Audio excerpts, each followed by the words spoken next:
Johns Hopkins বিশ্ববিদ্যালয়ের biomedical প্রকৌশল বিভাগের একটি প্রতিষ্ঠান। এবারের প্রতিযোগিতায় ৩টি বিভাগে অংশ নেয় ২০০-র বেশি বিশ্ববিদ্যালয়ের প্রায় ৪৪০টি দল। সুখবর হলো প্রতিযোগিতার ডিজিটাল হেলথ ট্র্যাক বিভাগে হার্ভার্ড, MIT, স্ট্যানফোর্ড, ক্যালটেকের মতো বিশ্ববিদ্যালয়ের শিক্ষার্থীদের হারিয়ে প্রথম হয়েছে বাংলাদেশ প্রকৌশল বিশ্ববিদ্যালয়ের একটি দল। কম্পিউটার বিজ্ঞান ও প্রকৌশল বিভাগের ৫ শিক্ষার্থীর দলটির নাম নিউ স্ক্রিনিক্স। যুক্তরাষ্ট্রের জনস হপকিন্স বিশ্ববিদ্যালয় স্বাস্থ্য চিকিৎসা শিক্ষা জগতের সেরা প্রতিষ্ঠানগুলোর একটি। এই প্রতিযোগিতার পৃষ্ঠপোষক জনসন অ্যান্ড জনসন মেডিকেল প্রযুক্তি জগতের অন্যতম নামী প্রতিষ্ঠান।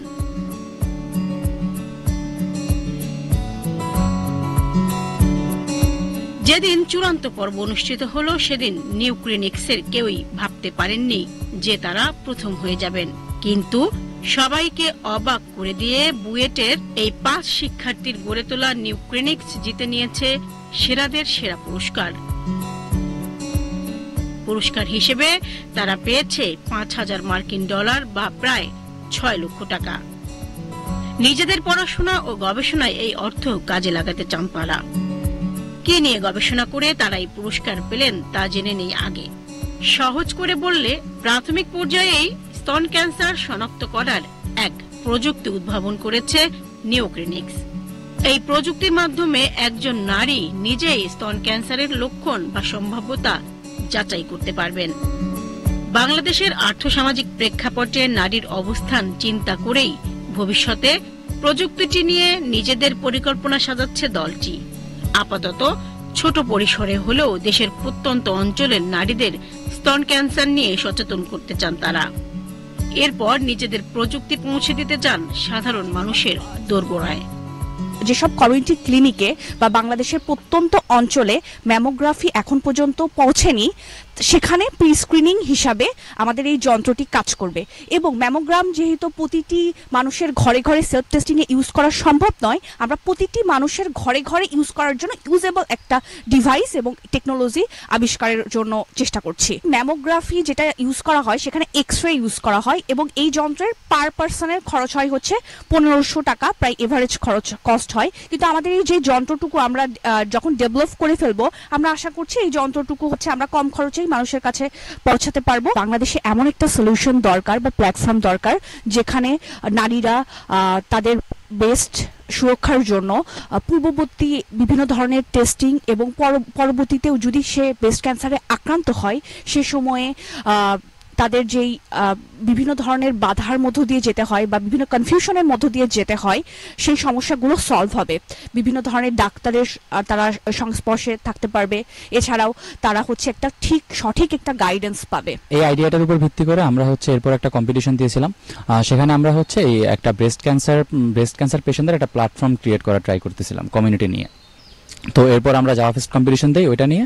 তো সেখানে হচ্ছে আমাদের কিছু ল্যাকিংস রয়ে গেছিলো, এই কারণে আমরা হচ্ছে কম্পিটিশনটায় খুব বেশি ভালো করতে পারি নাই। তো এরপর হচ্ছে আমরা আরও 2-একটা কম্পিটিশনে কন্টিনিউ করি, আর সাথে সাথে আমাদের আইডিয়াটা হচ্ছে আরও রিফাইন করতে থাকি। আমরা কীভাবে একটা মানে ফুল ফ্লেজড হচ্ছে একটা সফটওয়্যার এবং হার্ডওয়্যার এবং আমাদের যে রিসার্চ আইডিয়াগুলোকে আছে সেগুলোকে হচ্ছে আমরা একসাথে আর কি কম্বাইন করে একটা ফুল ফ্লেজড আমাদের একটা আর কি টেকনোলজি হিসেবে আমরা উপস্থাপন করতে পারি। তো এই জন্য হচ্ছে আমাদের এই বছরের শুরুর দিকে হচ্ছে জন হপকিন্স থেকে ওরা আর কি ওদের ওয়েবসাইট একটা দেয় যা ওরা একটা কম্পিটিশন করতে চাচ্ছে, এবং সেখানে আসলে আমাদের গ্লোবালি অলমোস্ট সমস্ত ইউনিভার্সিটি এবং আদার যে ফেমাস কলেজগুলো আছে ওরা হচ্ছে পার্টিসিপেট করে। তো আমরা ওখানে আর কি আমাদের ইনিশিয়াল যে রিসার্চ আইডিয়া এবং আমাদের ফুল ফ্লেজড যে আইডিয়াটা আছে সেটা আর কি আমরা সাবমিট করি ওখানে। ডিজিটাল হেলথ যে ওদের ট্র্যাকটা ছিল, তো সেখানে হচ্ছে টপ 6 টিম হিসেবে আমরা আর কি সিলেক্টেড হই। আমাদের যে প্রজেক্টটা রয়েছে সেটার মধ্যে যে হার্ডওয়্যার পার্টটা রয়েছে, তো সেটার একটা বিশেষত্ব বা ইম্প্যাক্ট হলো যে প্রথাগত যে ম্যামোগ্রাম টেকনোলজি রয়েছে সেটাতে হলো ক্ষতিকর এক্সরে ব্যবহার করা হয়। এই জন্য দেখা যায় যে 3 বছরের মধ্যে দ্বিতীয়বার করাও যায় না। তো আমরা হলাম আমাদের হার্ডওয়্যারে রেড লাইট বা ইনফ্রারেড রে যেটা আছে সেটাকে আমরা ব্যবহার করতে চাইছি, যেটা ক্ষতিকর নয়।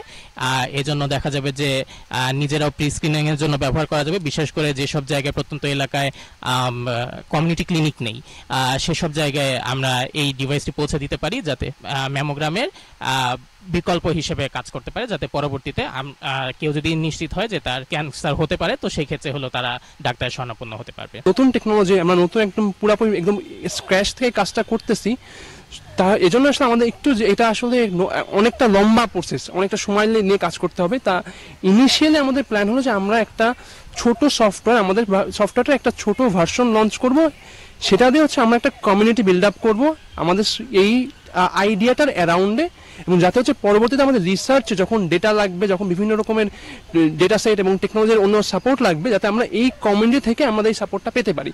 দেখে হচ্ছে আমরা সাইমultaneously আমাদের অন্য কাজগুলো করতে থাকবো, ডিভাইসের কাজগুলো করতে থাকবো, এবং যখন ডিভাইসটা কমপ্লিট হবে তখন আমরা সেটা নিয়ে আগাবো। আসলে মহিলাদের পিরিয়ড সাইকেল একটা টাইমের সাথে সেলফ টেস্টিং করা উচিত, এটা বিভিন্ন জায়গায় করা হয়, কিন্তু সেই প্রসেসটা পুরাপুরি ম্যানুয়াল এবং এটা আসলে অতটা অ্যাকুরেটও হয় না আসলে।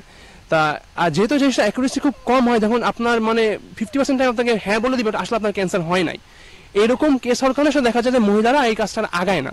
কিন্তু আমরা হচ্ছে আমরা যেটা করতে চাই যে এই ডিভাইসের থ্রুতে যেন তারা রেগুলার বেসিসে টেস্টিংটা করতে পারে, যাতে মানে সে একটা আমাদের ডিভাইসে একটা পজিটিভ রেজাল্ট পেলে সে যাতে পরবর্তীতে ম্যামোগ্রামটা করায়, যাতে এতে করে তার হচ্ছে খুব মানে আর্লি স্টেজে ক্যান্সার ডিটেকশনটা এনশিওর হবে।